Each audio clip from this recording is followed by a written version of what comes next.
ये बड़ा पुराना मसला चल रहा है और इसको ठीक बहुत मुद्दत पहले हो जाना चाहिए था कि एक असूली बात है कि जी आप एक पेंशन के हकदार ज़रूर होते हैं और जो आपकी हाईएस्ट जो है वो मिलनी चाहिए। यहाँ लोग आर्मी चीफ भी रहे उसकी पेंशन ले रहे हैं, चीफ एग्जेक्टिव मुल्क के रहे उसकी भी पेंशन लेते रहे, फिर सदर पाकिस्तान बन गए उसकी भी पेंशन लेते रहे। ये इस गरीब मुल्क के ऊपर ये एक बहुत बड़ा बोझ था और ये हमें टॉप से अपने आप को ये साबित करना है कि वी मीन बिजनेस। मैं दोबारा अर्ज़ करता हूँ जी कि ये पेंशन जो सरकार से वसूल करते हैं लोग उसके लिए है और ये सरकारी अफसरान का लफ्ज़ इस्तेमाल मैंने किया था जिसका मतलब है ये ग्रेड 17 से 22 वालों के अप्लाई होगा। नंबर एक 17 ग्रेड से नीचे वो काफ़ी लोग 15-20 साल की सर्विस के बाद फिर और मुलाजमत कर लेते हैं, अपने महकमे को छोड़ देते हैं। उस पर ये लागू नहीं हो रहा क्योंकि हमें शुरू करना है टॉप से।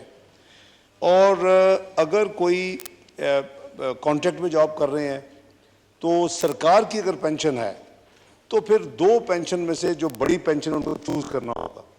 कॉन्ट्रैक्ट की जॉब में कम पैसे मिल रहे हों और कम पेंशन हो तो वो उनकी सवाबदीद होगी कि जो बड़ी पेंशन है ये बड़ा पुराना मसला चल रहा है और इसको ठीक बहुत मुद्दत पहले हो जाना चाहिए था कि एक असूली बात है कि जी आप एक पेंशन के हकदार ज़रूर होते हैं और जो आपकी हाईएस्ट जो है वो मिलनी चाहिए।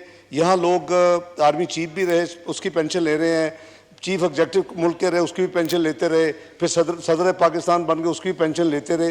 ये इस गरीब मुल्क के ऊपर ये एक बहुत बड़ा बोझ था और ये हमें टॉप से अपने आप को ये साबित करना है कि वी मीन बिजनेस। तो मैं एक तो ये है, दूसरा अगर कोई खुदा न खास्ता जो पेंशनर है फौत हो जाते थे उसकी बेवा को तो ज़ाहिर मिलनी चाहिए।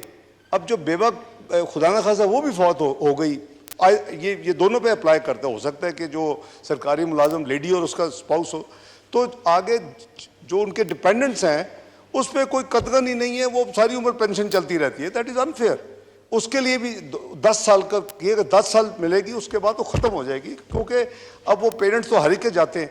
तो ये ऐसे रिफॉर्म्स हैं क्योंकि हमारा आप देखें करीबन 800 अरब पे हमारा पेंशन का बिल चला गया इस बजट में। जनाब स्पीकर 800 अरब बहुत बड़ी खतीर रकम है। आज चंद साल पहले ये इससे आधा होता था। तो मैं समझता हूँ कि इसके लिए हमने रिफॉर्म की भी कोशिश कर रहे हैं, तो कॉन्ट्रीब्यूटरी पेंशन का भी हमने फंड भी छोटा क्रिएट किया। इसके तरफ जाना पड़ेगा हमें। खुदा ना खास्ता ये किसी दिन बहुत बड़ा एक हमारे लिए अनबेरेबल एक हो जाएगा क्योंकि कैश अकाउंटिंग है, उसमें कोई आपकी प्रोविजन नहीं होती कि कितनी पेंशन इस वक्त इकट्ठी हो चुकी है जो आपने फ्यूचर में देनी है। ये हमारा जो नेशनल निज़ाम है बहुत मुल्कों में क्रूअल सिस्टम है और पाकिस्तान बहुत कंट्रीज़ में उनमें आता है जिनमें कैश बेसिस के ऊपर होता है। जो खर्चे हो गए उसको आप रिकग्नाइज़ करते हैं अपने बजट में, जो आपने इनकम ले ली वो रिकग्नाइज़ करते हैं। ये नहीं है कि इनकम अर्न कर लिया नहीं ली तो उसको भी रिकग्नाइज़ करना है, खर्चे हो चुका है पे नहीं किया उसको भी, तो उसको अक्रूवल अकाउंटिंग कहते हैं। तो मैं ये गुजारिश करता हूँ कि ये रिफॉर्म्स मेरा ख्याल है कि मुल्क की बहुत शदीद ज़रूरत थी और हमने उसकी शुरुआत की। अल्लाह करे कि हम इंशाअल्लाह इसमें जो प्रोविजन जो पेंशन फंड है उसको जितनी तेज़ी के साथ हम अपने आप को पोजीशन कर लें तो कम से कम फ्यूचर की जो बोझ है जो मज़ीद बढ़ता जा रहा है उसको हम मैनेज कर लेंगे। बहुत शुक्रिया। थैंक यू जनाब गौस बख्श महर साहब। कि पहले ही हमें एग्रीकल्चर सेक्टर हमारा हिट हुआ है, सारी दुनिया में एग्रीकल्चर को सब्सिडी मिलती है। इधर सब्सिडी का नाम जो था जो थोड़ा बहुत आज जो अखबारों में पढ़ा है और जो मिनिस्टर साहब ने एक्सप्लेन किया है कि डीएपी पर फर्टिलाइज़र यूरिया पर सब्सिडी ख़त्म हो जाएगी। पहले ये काश्तकार मरे पड़े, फिर इस पर जो सब्सिडी भी ये ख़त्म हो जाएगी, सारी दुनिया दे रही है। तो हमारा क्या हाल होगा? एमएफ को राज़ी करने के ये सब्सिडी तो डीएपी को इसकी ख़त्म नहीं करनी चाहिए। थैंक यू जी। मैं ज़रा इसको अच्छा मेरा ख्याल है जी कि बिल पे जाते हैं फिर उसके दौरान आप इसका भी रिस्पॉन्स कर दीजिएगा जी। जनाब minister for finance and revenue. Speaker साहब मैं अर्ज़ करूं कि हमारा एक तो है कि डीएपी पाकिस्तान में प्रोड्यूस होता है और मैंने ऑनरेबल मेंबर को एक्सप्लेन भी कर दिया है इनफॉर्मली मीटिंग से पहले। ये 98-99 में ये फैक्ट्री मुझे याद है, मैं उसमें कॉमर्स मिनिस्टर था, इंडस्ट्री मेरे पास थी, वो उस वक्त हमने ये अप्रूव की थी और ये प्रोडक्शन हो रही है।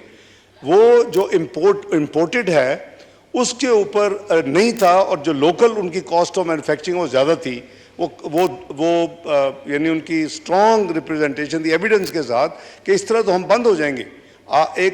इस मुल्क में फैक्ट्री लगी हुई है, हम प्रोवाइड कर सकते हैं एग्रीकल्चर को, और अगर जो इंपोर्ट होती है तो जो इंपोर्ट का जो उसको डिस्करेज करने के लिए भी, और दूसरा मैं विल बी वेरी फ्रैंक कि ये जितनी सब्सिडीज और एग्जम्पशंस में अगर कोई विड्रॉल हुई है जो कि 215 बिलियन में शामिल है, उसका इम्पैक्ट वो हमारे जो मैंने कल बताया कि हमारा जो रिव्यू 9th रिव्यू है और जिसके पिछले 4 दिन से हम लगे हुए थे, वो एक किस्म की शायद हम ये ना करते।